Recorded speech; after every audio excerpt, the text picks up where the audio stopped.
Introducción. 6 de noviembre de 1934. Child Restaurant, Columbus Circle, Nueva York. Mientras me afanaba, jadeante, con el último capítulo de la segunda serie de mis obras, en el proceso de mi pensar subconsciente, es decir, en el curso automático de mis pensamientos, el centro de gravedad de mi interés se dirigía continuamente hacia el asunto siguiente. ¿Con qué comenzar la tercera serie de libros que había proyectado escribir? Esta serie que, según mi convicción, estaba llamada a llegar a ser, en un futuro próximo, una enseñanza constructiva para todos mis semejantes, criaturas de nuestro Padre común. Pero debo confesarlo aquí con toda sinceridad. Poco después de haber escogido este género de actividad, quiero decir, el oficio de escritor, porque correspondía mejor a mi estado físico imprevisto, y luego de haber comprendido claramente, a medida que este estado físico se mejoraba, que ciertas explicaciones escritas aportarían a la mayoría de mis contemporáneos, así como a las generaciones futuras, un inmenso beneficio, resolví servirme de la tercera serie de mis obras para corresponder conscientemente a la gran naturaleza por mi aparición y por mi existencia, no simplemente como vida ordinaria, llenando automáticamente un papel necesario para esta gran naturaleza, para sus realizaciones generales, sino aún mucho más como unidad independiente, determinada, consciente, capaz de una evaluación de sí imparcial y dotada de la posibilidad de un perfeccionamiento de sí integral. Los resultados de estas reflexiones, ahora que está acabada la segunda serie, me llevan a la decisión categórica de comenzar esta serie de libros de enseñanza constructiva con el relato de los acontecimientos relativos a mis dos últimas estadías en Norteamérica y de incorporar allí, bajo una forma más concisa, las conferencias que di allá para un grupo de seguidores de mis ideas, grupo organizado hace 10 años con ocasión de mi primera visita a Nueva York. Y es mi decisión comenzar por esto, porque estas conferencias, tal como las había concebido, me permitirán establecer las bases de todo lo que me he propuesto introducir en la vida consciente de los hombres por medio de la tercera y última serie de mis obras. Además, el relato de ciertos acontecimientos, así como la exposición de las razones que los provocaron y a las cuales he reaccionado por medio de estas conferencias, elaboradas en un orden y bajo una forma bien determinados, debe engendrar, no me cabe duda, un factor de acción automática susceptible de salvar de una total decadencia a innumerables personas de los dos sexos en diversos países de Europa, de Asia y de América. En este libro de introducción a la tercera serie expondré entonces la quinta esencia de 5 conferencias que he dado en Nueva York a fines de 1930. Para los lectores de esta serie de mis obras, cualquiera que sea el grado de conciencia que cada uno de ellos se atribuya, no estará de más, en mi opinión, saber de qué concepto y de qué presentimiento instintivo ha nacido en mí la fórmula de la que me acabo de servir: corresponder a la gran naturaleza. Esta expresión, brotada de mí casi involuntariamente, ha nacido del conjunto de mis convicciones instintivas y conscientes, según las cuales puedo estar seguro de cumplir, por este acto de redactar la tercera y última serie de mis escritos, lo que considero como el más imperioso de los deberes del hombre que haya alcanzado la edad responsable, y que consiste en la obligación de transmitir a la posteridad, según su propia individualidad, ciertos conocimientos provechosos. Yo tendré así, con la certeza de justificar plenamente, a título totalmente subjetivo esta vez, todos mis esfuerzos intencionales y mis renuncias conscientes a la mayoría de las ventajas cristalizadas en la vida de los hombres contemporáneos, que siempre me habría sido muy fácil obtener, la esperanza de experimentar, en el instante de mi último suspiro, sin la menor duda intelectual, emocional o instintiva, el impulso sagrado para el hombre que los antiguos esenios llamaban satisfacción imparcial de sí.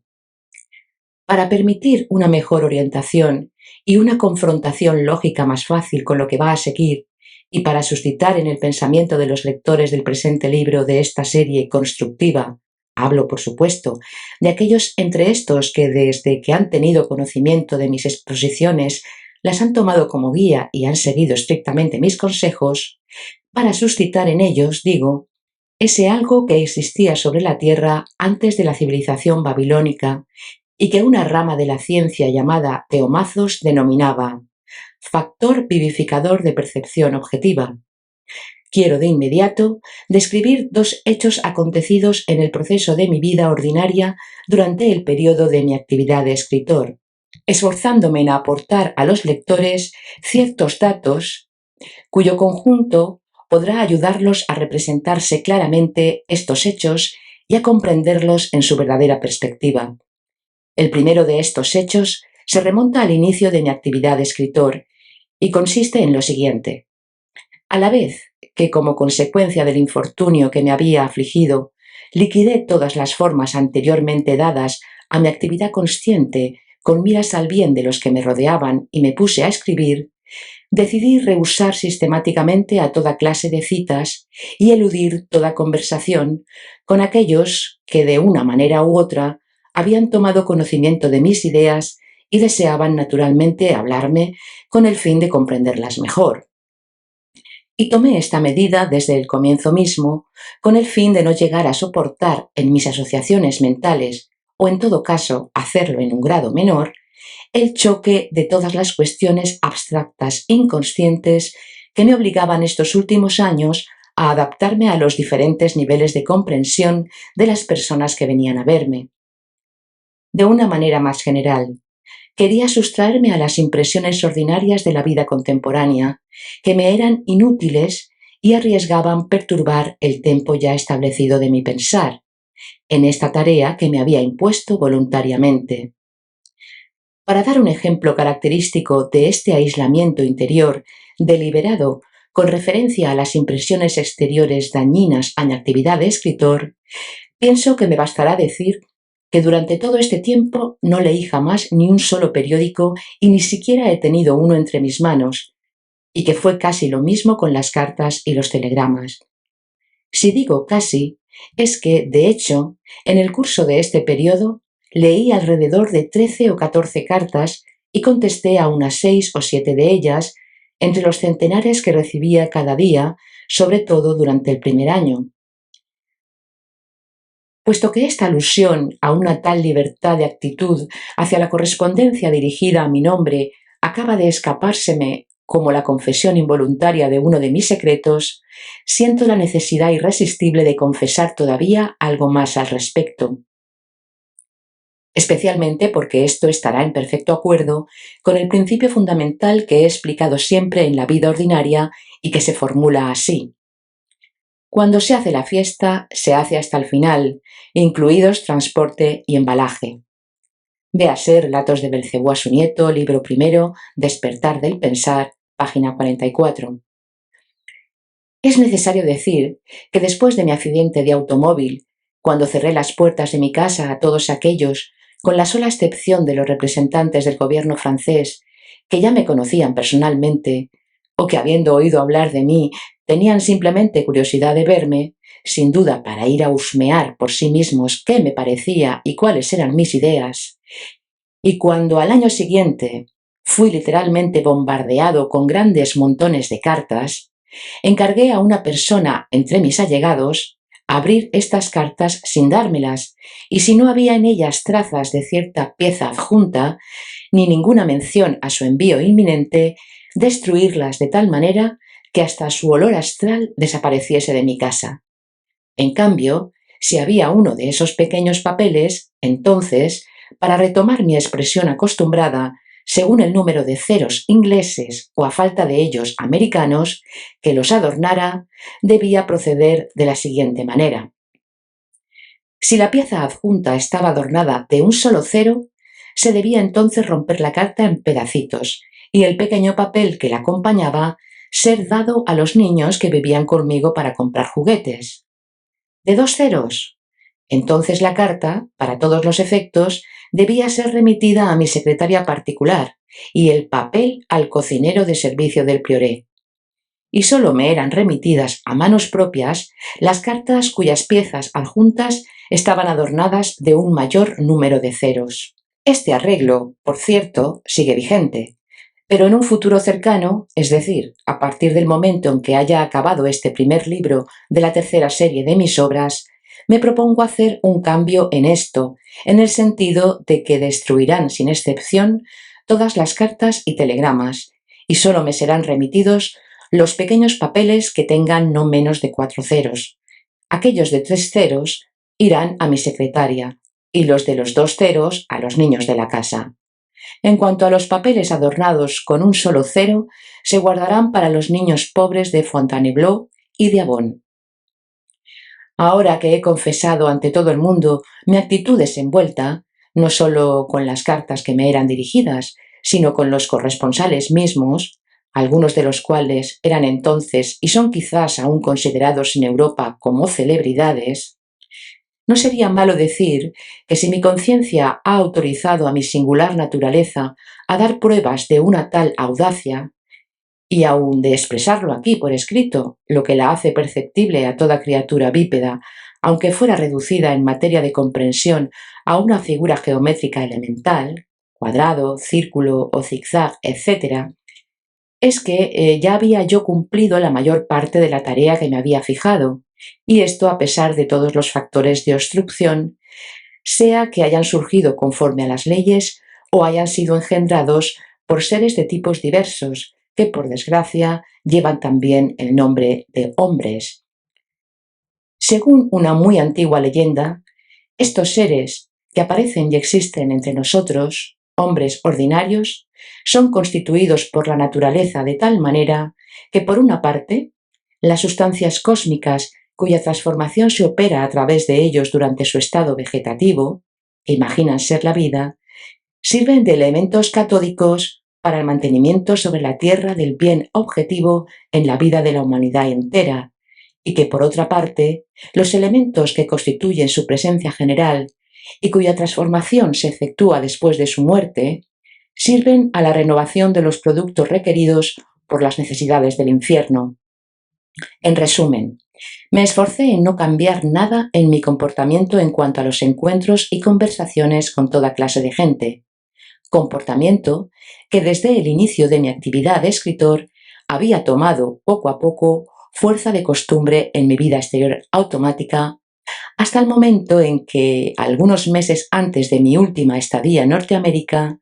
terminé la redacción de todo el material de las 2 primeras series de libros que había proyectado escribir y de una parte de la tercera, teniendo ya la primera serie bajo su forma definitiva. En cuanto al segundo hecho de los que he hablado, se presentó así.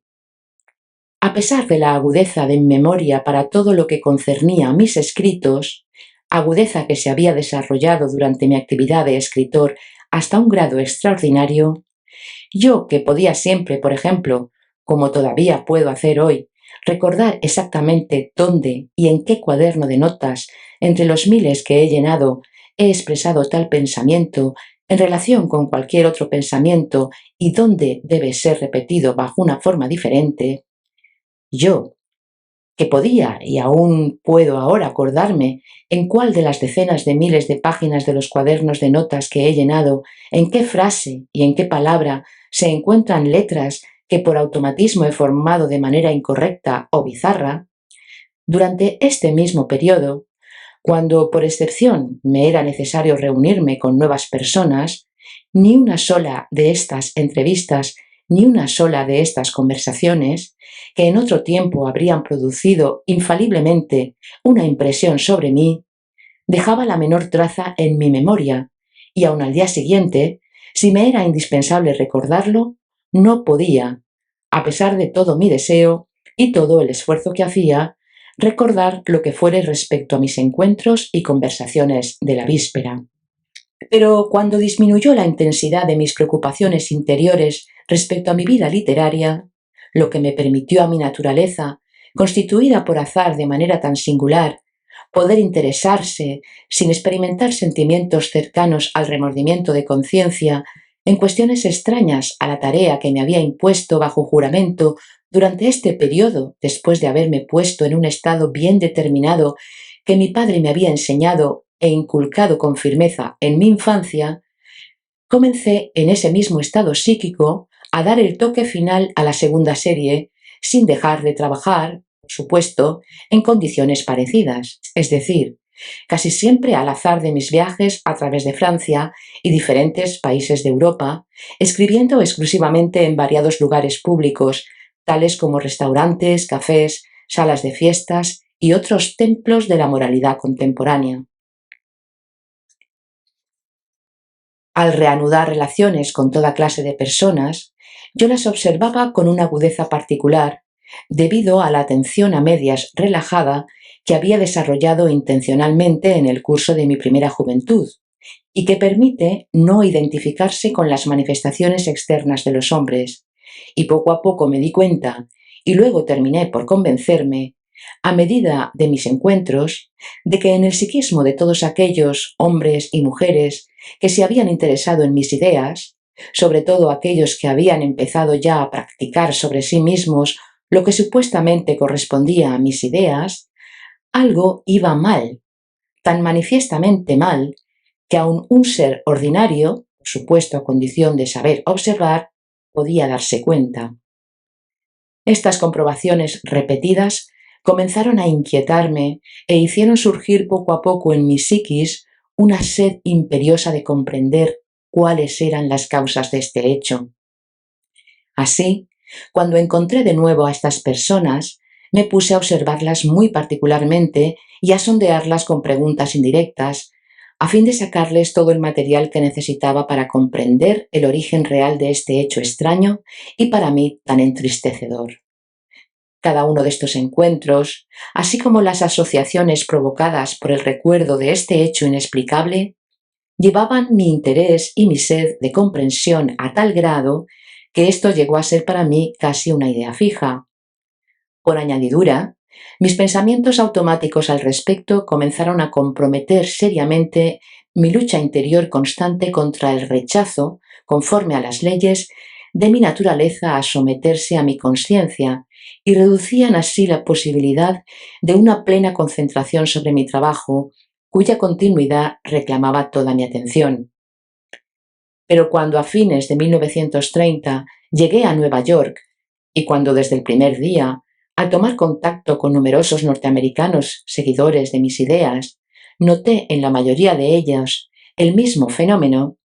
esta comprobación produjo en mí una impresión tan profunda y la reacción fue tan violenta que mi organismo fue presa de un escalofrío parecido al que se apodera de las personas afectadas por lo que se llama la fiebre amarilla de Kushka.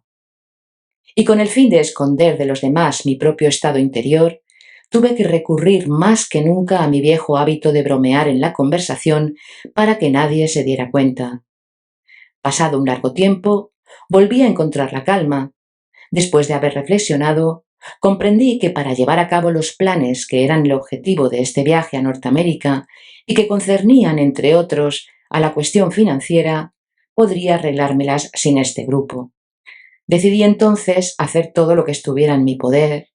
Una vez que hubiera dilucidado por medio de contactos personales con cada uno de sus miembros la manera exacta en la que se había formado poco a poco en su individualidad esta particularidad psíquica original, para desarraigar, al menos en un gran número de ellos, este mal debido a una mala comprensión de mis ideas, así como a ciertas otras causas que ya entreveía. Tengo que confesar francamente que si se produjo en mí una reacción tan fuerte, llevándome a la decisión esta vez de comprender, cueste lo que cueste, todas las razones de este fenómeno, y si fuera posible tomar las medidas apropiadas, es ante todo porque desde hace mucho tiempo se había formado en mí con respecto a miembros de este grupo, debido a su sincera actitud para conmigo durante los duros años que siguieron a mi accidente, algo que me incitaba a considerarme, bajo ciertos puntos de vista, como teniendo la obligación global hacia todos ellos. El relato de los acontecimientos que siguieron a esta decisión podrá ilustrar para todo lector seguidor de mis ideas las causas profundas de este hecho tan nefasto en un sentido objetivo y para mí personalmente tan lastimoso. Quizá entre aquellos que han asimilado mal la esencia de mis ideas y continúan aplicándolas supuestamente para su bien, se encuentran algunos entre los cuales aún no se han atrofiado del todo los datos requeridos para una reflexión sensata, datos que se forman en el psiquismo del hombre durante su edad preparatoria, y quizá comprenderán entonces y cesarán de destruirse ellos mismos. Por otro lado, para todo lector, quien quiera que sea, el contenido de las 5 conferencias que hice para los miembros de este grupo durante mi estadía en Nueva York, conferencias que precisamente formaban parte de las medidas que había tomado tratando de remediar estas funestas consecuencias surgidas por incomprensión,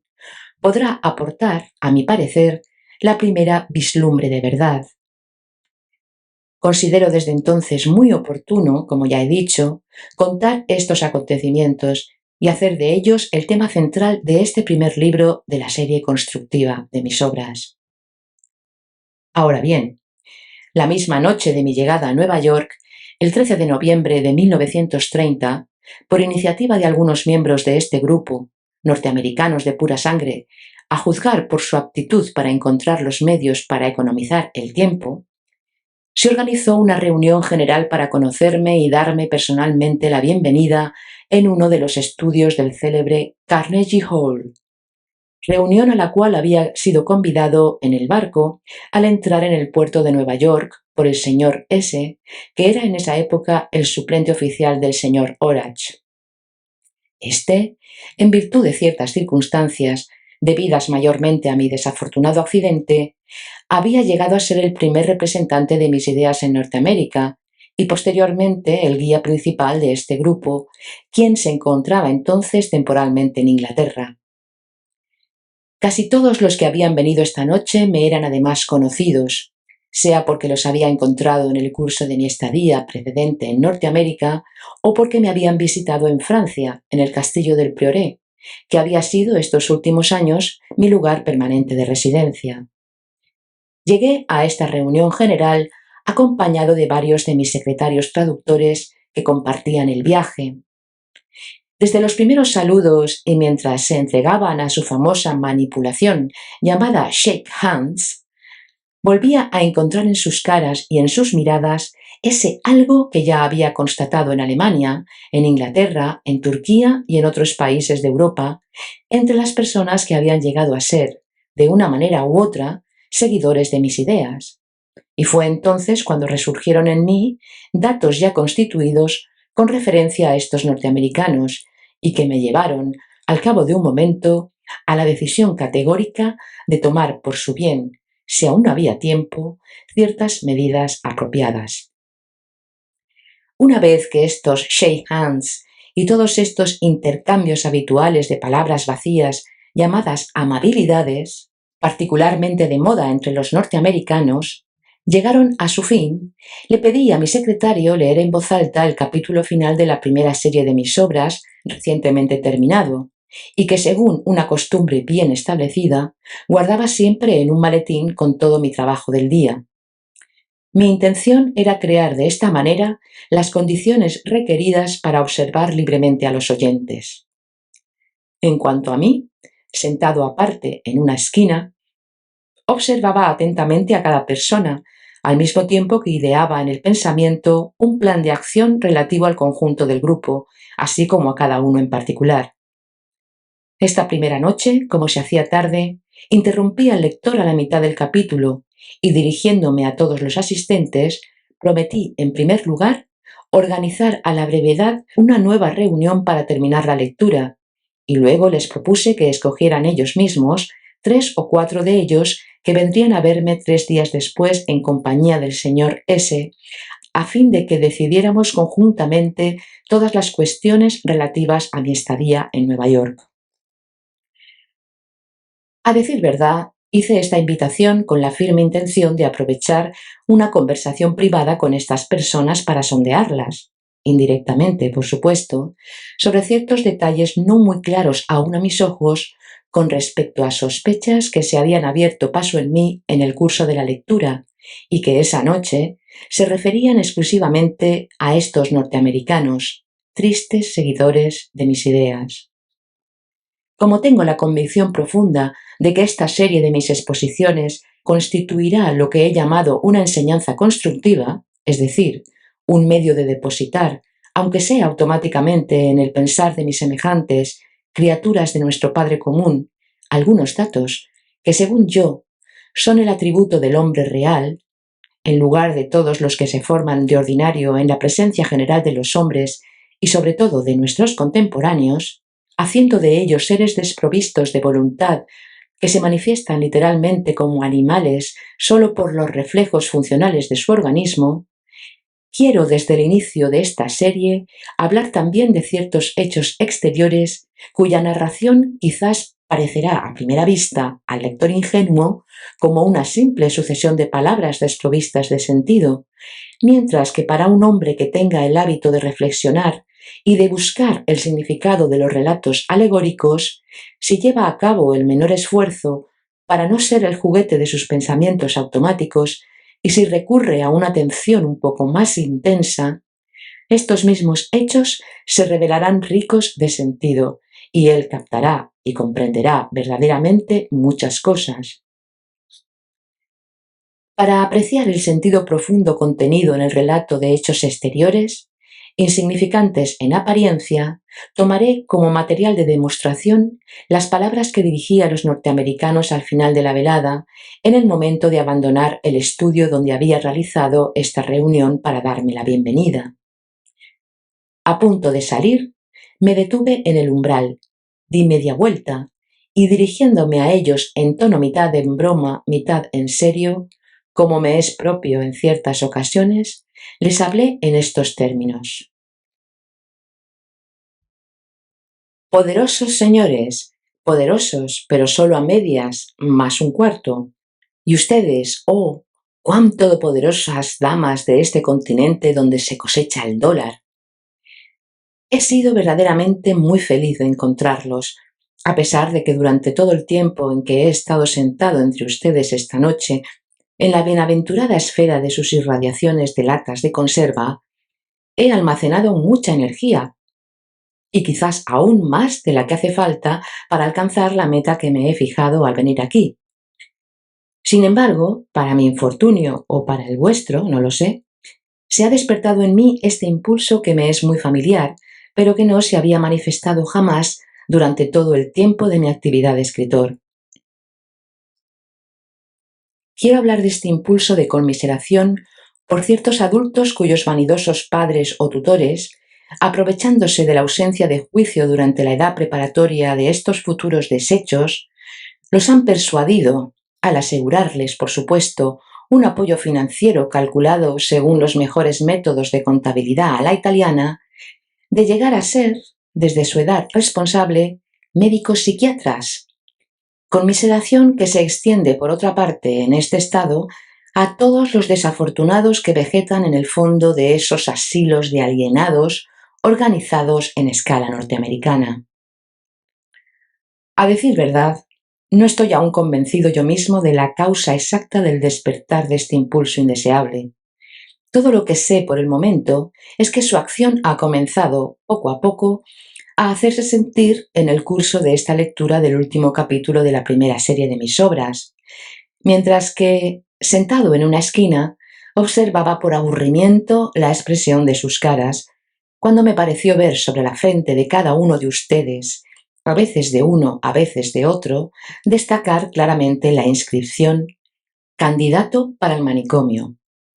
He dicho por aburrimiento, porque el contenido de este capítulo, en el cual cada frase la tuve que meditar y meditar casi día y noche durante 3 meses, me parecía más fastidioso que su famosa caballa, que me he visto obligado a comer mañana y noche durante 3 meses con ocasión de mi primera estadía entre ustedes, por ser este el único alimento fresco del que ustedes disponen. Después de lo cual, dando a mi voz la entonación que se enseña en los monasterios bajo el nombre de tono de humildad confusa, agregué: por otra parte, todavía no estoy del todo seguro de lo que he visto. Quizás únicamente me lo imaginé, como sucede a menudo en aquellos cuyo psiquismo ha sido fuertemente sacudido. Porque luego de 6 días ininterrumpidos de cabeceo y balanceo en pleno océano y de la frecuente absorción del noble Armagnac francés, del cual aseguré la constante regularidad de vibraciones al ingerir los elementos activos de los no menos nobles abrebocas alemanes, continúo hoy en día sintiéndome extraño, como suele decirse. 3 días después de esta importante reunión estadounidense, reunión que los habitantes de este país habrían descrito cada uno a su manera, los que han llenado sus bolsillos de dólares, poco importa por qué medios, como una velada poco banal, y aquellos en que la ausencia de estos dólares ha llegado a ser crónica, como un día de menos antes de la hora de nuestro último suspiro, se acercaron a mí, conducidos por el señor S., los 5 norteamericanos de los que acabo de hablar. Siguiendo aparentemente el curso natural de mis asociaciones, saqué en claro los detalles que me faltaban aún sobre lo que había comenzado a sospechar la noche misma de mi llegada en el curso de la lectura. Les diseñé entonces un cuadro revelador de todas las constataciones que había hecho respecto a la aparición, en el psiquismo de los seguidores de mis ideas, de esta extraña particularidad y de las perspectivas que ella entrañaba. Luego, hablándoles brevemente de las razones que me llevaban hoy en día a Norteamérica y de la imposibilidad en que estaba de reservarle mucho tiempo a los miembros de su grupo, le rogué evitarme lo que había sucedido los últimos días, en que como consecuencia de las visitas de uno u otro de sus compañeros con sus preguntas, a veces completamente idiotas, yo no había encontrado el modo de escribir una sola palabra. Les propuse entonces constituir una especie de comité y encargarse de la tarea de organizar, 2 veces por semana, reuniones generales de su grupo, a las cuales siempre me esforzaría por asistir. El resto del tiempo, ellos vigilarían para que nadie me viniera a molestar, ni con visitas personales, ni con cartas, ni con llamadas telefónicas. Después de lo cual, decidimos en conjunto, con el fin de economizar mi tiempo y por muchas otras razones, tener estas reuniones en mi apartamento, pero no admitir a más de 50 personas, teniendo en cuenta las dimensiones limitadas de la pieza principal. En cuanto a los otros miembros de este grupo, se organizaría para ellos, en los estudios del Carnegie Hall o en otras salas privadas, reuniones a las cuales no necesariamente asistiría yo, y donde uno de mis secretarios traductores leería en voz alta el acta estenografiada de todas las preguntas que me habían sido hechas, así como de mis respuestas. Para concluir, les pedí, hasta nueva orden, que no repitiesen a ningún miembro de su grupo nada de lo que les había dicho, y agregué: con gran pesar de mi parte, las conclusiones que he sacado de mis observaciones e investigaciones de estos últimos días me van a obligar a tomar, respecto a cierto número de vuestros compañeros, durante mi estadía en Nueva York, medidas que los obligarán, ya sea a estar durante algún tiempo completamente decepcionados de mis ideas, ya sea a ver desaparecer la fe que se había cristalizado en su individualidad durante estos últimos años con respecto al señor Orach y a su autoridad.